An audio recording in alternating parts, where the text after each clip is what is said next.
think we've concentrated enough on good intentions. Now what we want to look at are results. And the results are not as fantastic as you might expect them to be.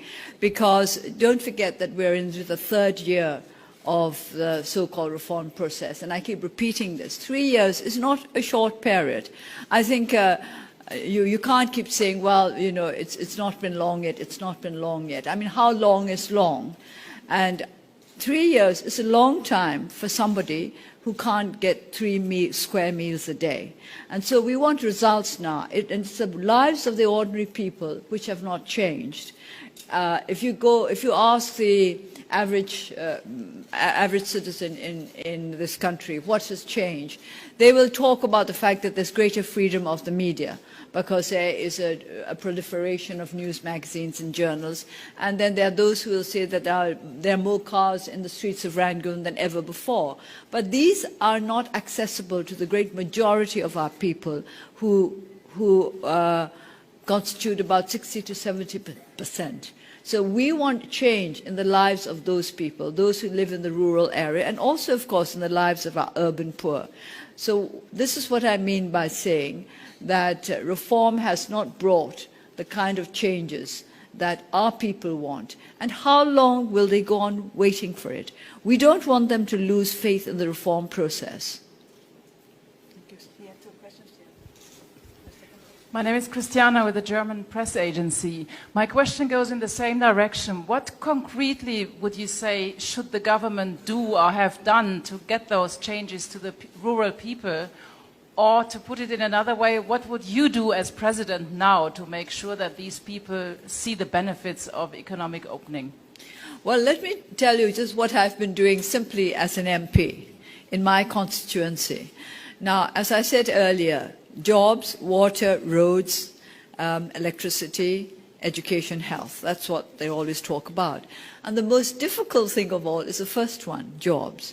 Job creation. This is why when I talk to business people, I always try to encourage them to engage in the kind of investment that will create jobs. As you all know, the extractive industries do not create too many jobs. They are not strong on jobs, but Burma is strong on extractive industries. So we have this problem to deal with.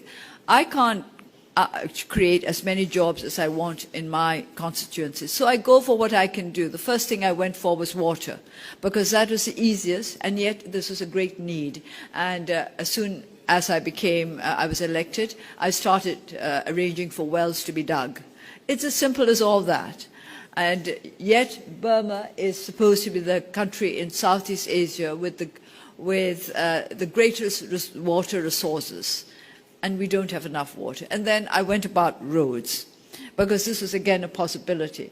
So what I would like the government to do is, first of all, to target the greatest needs of our people, our country, and then see what can be done first, and then go about it. I've often made the complaint that there's no structure to the reform process. We are not aware of a government policy with regard to the reform process, how they're going to go about it, what their priorities are, and what the sequencing is going to be. So that is what I would like to see. Priorities, sequencing, targeting the most urgent needs of the country. A question from the Straits Times of Singapore. This morning, you spoke about the presidency and your interest in it. And just now you said it takes one brave soldier to help turn the tide. Oh, I think we'd actually like more than one. Okay.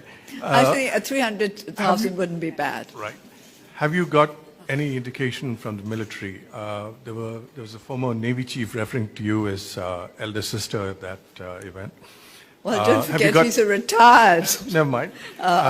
military Have you got officer. any indication from the military that they may not be averse to having you as president? No, I've had no direct indication of any kind like that from the military.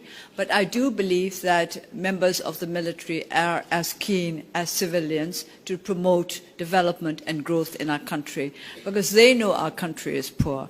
And don't forget that the majority of our soldiers are not wealthy either.